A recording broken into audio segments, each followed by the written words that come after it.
बच्चों, आज हम लोग बात करेंगे प्राइस इलास्टिसिटी ऑफ डिमांड। इसके पहले हम लोगों ने पढ़ा है law of demand and law of demand tells us about the direction of change in two variables, one is demand and other is price.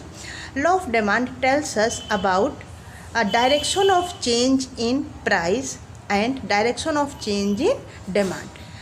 Law of demand tells us when prices are increasing, then quantity demanded will decrease. It means law of demand tells us only about the direction of change in two variables, but in what amount. कितने percent price में change होने से कितने percent demand में change आएगा, इसके विषय में कुछ नहीं बताता है, सिर्फ और सिर्फ डायरेक्शन ऑफ चेंज के विषय में बताएगा। तो इस चीज़ की जो कमी हो रही थी लॉ ऑफ डिमांड में कि इन व्हाट अमाउंट, कोई क्वांटिटी के विषय में कुछ नहीं बता रहा था, तो उस कमी को पूरा करने के लिए एक नया कॉन्सेप्ट दिया गया and that concept is known as elasticity of demand, मांग की लोच। Elasticity of demand measures the quantitative change in demand due to change in prices. किसी वस्तु की कीमत में प्रतिशत परिवर्तन के फलस्वरूप मांग में जो परिवर्तन होता है उसी को मेजर करने के टूल का नाम होता है elasticity of demand. We have three types of elasticity of demand. हम लोग पढ़ चुके हैं demand function. dx is a function of px, pr, y, t and e. So many components. When we talk about dx is a function of px, यानी कि price और demand के बीच के रिलेशन की जब हम बात करेंगे तो उसे मेजर करने का जो टूल है उसका नाम है प्राइस इलास्टिसिटी ऑफ डिमांड।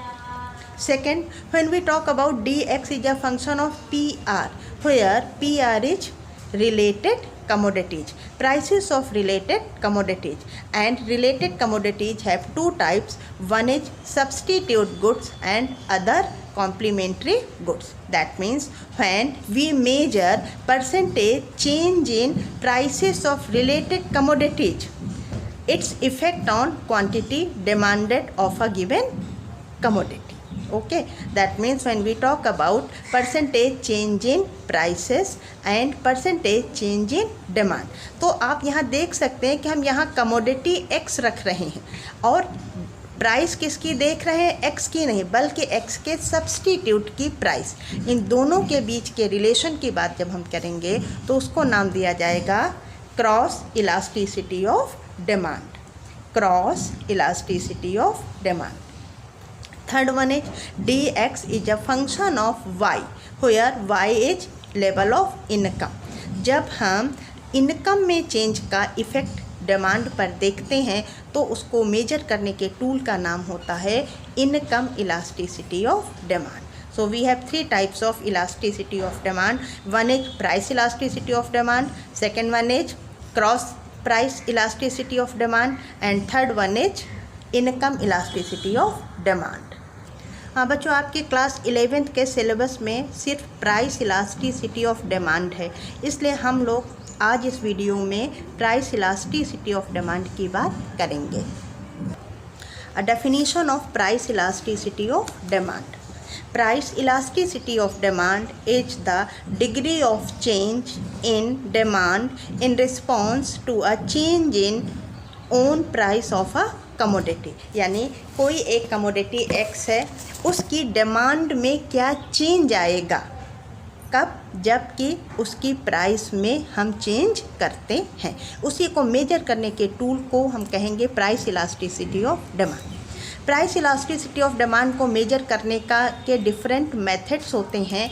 एक मेथड है percentage change method of measuring price elasticity of demand. तो परसेंटेज चेंज मेथड का इस्तेमाल करके हम price elasticity of demand measure करेंगे। प्राइस इलास्टिसिटी ऑफ डिमांड को शॉर्ट में ED के थ्रू लिखते हैं। ED निकालने का formula percentage change in quantity demanded divided by percentage change in price. Now percentage change in quantity demanded हम कैसे निकालेंगे? तो percentage change in quantity demanded equals to delta Q by Q multiplied by 100 and percentage change in price. To find out percentage change in price, we have to use percentage change in price equals to delta P divided by P into 100.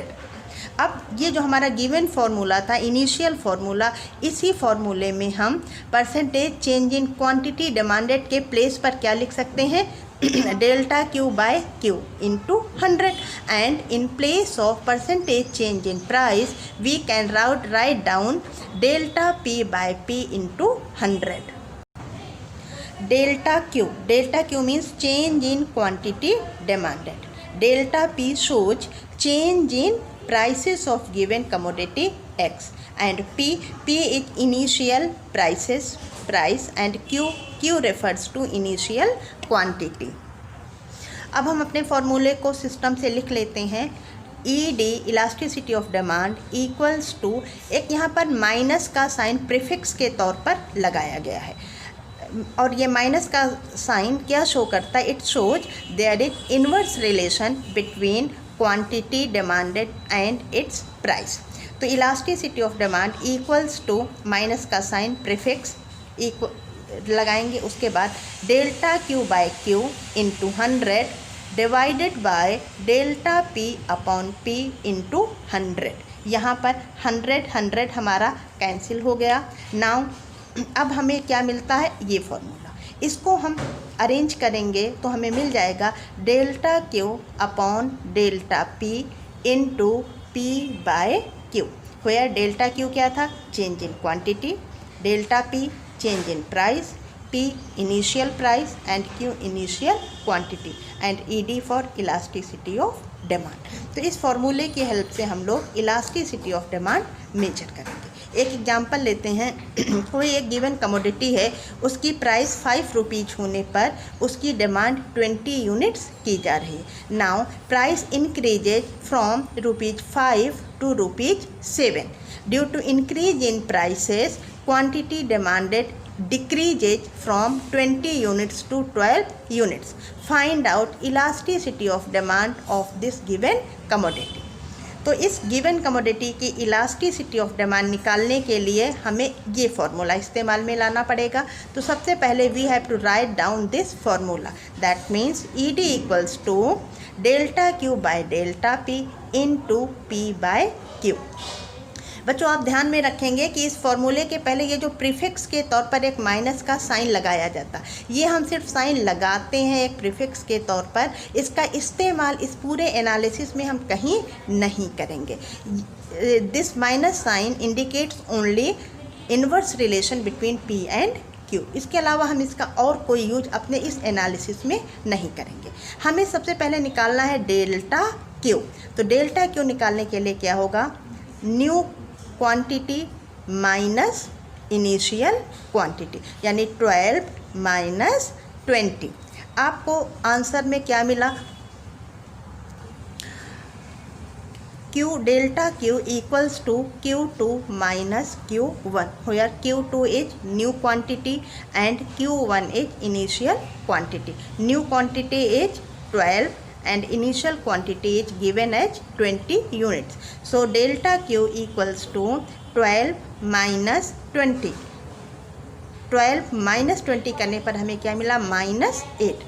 अब आप ध्यान दें, यहाँ पर ये जो -8 मिला, ये इधर का माइनस और ये जो प्रीफिक्स के तौर पर इनिशियल स्टेज पर हमने माइनस लगाया था, तो ये माइनस का साइन और ये माइनस का साइन आपस में दोनों कैंसिल हो जाएंगे. इसीलिए हम लोग क्या करते हैं, अपने पूरे एनालिसिस में ना यहाँ किसी माइनस को ध्यान में रखेंगे और ना ही यहाँ प्रीफिक्स वाला माइनस लगाते हैं. माइनस साइन को इग्नोर कर देंगे और सिंपल इन दोनों का डिफरेंस निकाल कर डेल्टा क्यू फाइंड आउट करेंगे.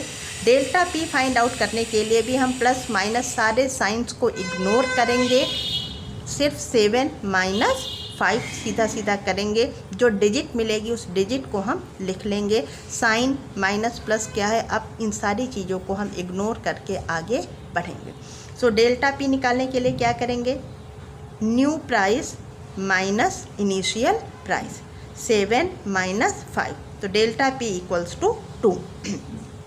तो फॉर्मूले के हिसाब से हमें डेल्टा क्यू चाहिए, डेल्टा पी चाहिए। हम लोगों ने delta Q delta P find out कर लिया।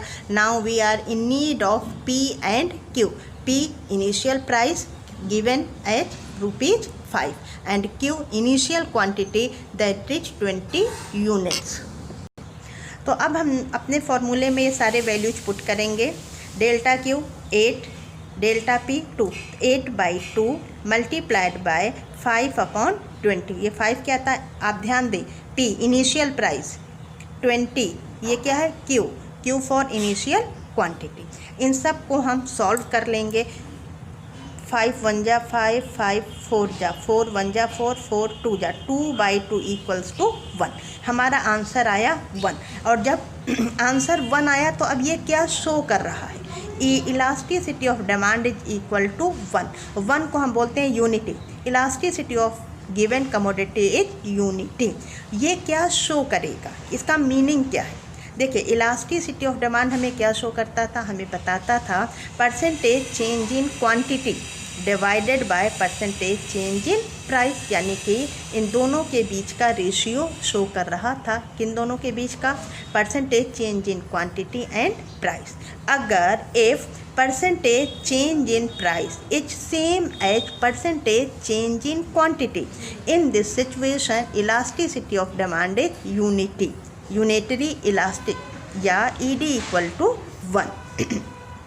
देखिए, फॉर एग्जांपल हमने मान लिया कि परसेंटेज चेंज इन प्राइस है 10% और 10% प्राइसेस में चेंज होने से if quantity demanded also changes equals to 10%, तो दोनों वेरिएबल्स में जब सेम अमाउंट में सेम डिग्री में चेंज होता है तो उस कंडीशन में elasticity of demand equal to 1 हो जाती है। एक दूसरा एग्जांपल लेते हैं बच्चों। हमने इलास्टिसिटी ऑफ डिमांड निकाली और हमारा आंसर हमने मान लिया है कि आया है 0.6। 0.6 का मतलब क्या है? Elasticity of demand is less than 1।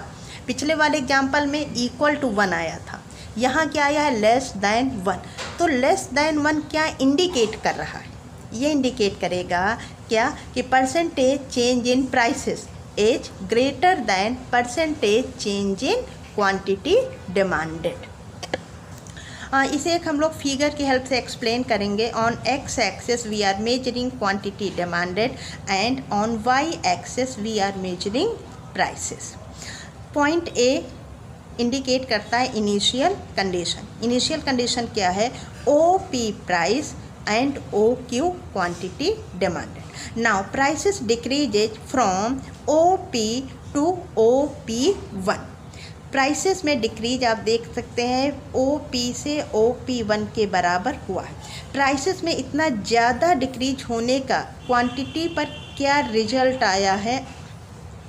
Quantity demanded increases from OQ to OQ1, यानी प्राइसेस हमारी P से P1 के बराबर डिक्रीज हुई हैं and quantity demanded increases only from Q to Q1। That means change in prices is more than change in quantity demanded. आप figure में देख सकते हैं कि जब पॉइंट ए से पॉइंट बी पर हम जा रहे हैं तो प्राइसेस में चेंज बहुत ज़्यादा है लेकिन डिमांड में चेंज कम आया है, बहुत ही थोड़ा आया है। इसी स्थिति को हम नाम देते हैं elasticity of demand is less than 1।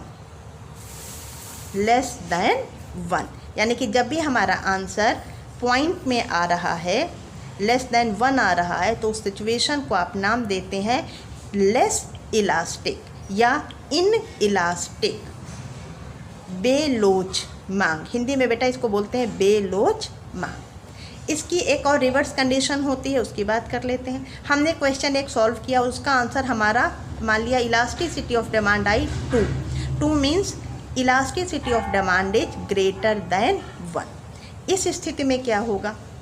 यहाँ पर क्या होगा? Percentage change in prices is less than percentage change in quantity demanded. In this situation elasticity of demand is greater than 1 और इसको हम बोलते हैं elastic demand. If elasticity of demand is less than 1 it's known as inelastic demand. But in case where elasticity of demand is greater than 1, this is known as elastic demand. और elastic होने का मतलब क्या है? Percentage change in prices is less than percentage change in quantity demanded. इसको भी हम एक फिगर की हेल्प से एक्सप्लेन करेंगे। In this figure, we are measuring quantity on OX axis and prices on OY axis. Initial condition हमारी ये है, इसका नाम मैंने रख दिया पॉइंट ए। पॉइंट ए पर price OP and quantity demanded is OQ. Now price decreases from OP to OP1. Due to reduction in prices, quantity demanded increases from OQ to OQ1. अब आप पॉइंट ए से point B की ओर move करते हैं। अब आप यहाँ देख सकते हैं कि प्राइसेस में चेंज बहुत थोड़ा हुआ है। इस थोड़े से चेंज के फलस्वरूप क्वांटिटी डिमांडेड हमारी बहुत ज़्यादा बढ़ गई है। तो percentage change in price is less than percentage change in quantity demanded. इस कंडीशन को ED ग्रेटर देन 1 के नाम से जानते हैं। इसी को हम कहेंगे elasticity of demand is more elastic. Third situation आप देख सकते हैं, इसमें क्या शो किया गया है? ED equal to 1। ED elasticity of demand is equal to 1, जो कि हमारा पहला वाला फिगर था, पहला वाला एग्जाम्पल था। आप देख सकते हैं इनिशियल पॉइंट ए है। पॉइंट ए पर price OP and quantity demanded is OQ. Now prices decreases from OP to OP1. Due to decrease in prices quantity increases from OQ to OQ1. अब आप देखें, जो प्राइस में कमी आई है वो यहाँ से यहाँ है, और जो डिमांड इंक्रीज हुई है वो यहाँ से यहाँ। तो ये एरिया और ये एरिया लगभग एक जैसा शो कर रहा है। आप स्केल लेकर अच्छे से मेजर करके बनाएंगे, ये एरिया और ये एरिया बिल्कुल एक जैसा होना चाहिए। ये शो करता है percentage change in price is same as percentage change in demand. इस कंडीशन में इलास्टिसिटी ऑफ डिमांड कितनी होगी? Equal to 1। तो ये था बच्चों आपका elasticity of demand. Thank you बच्चों।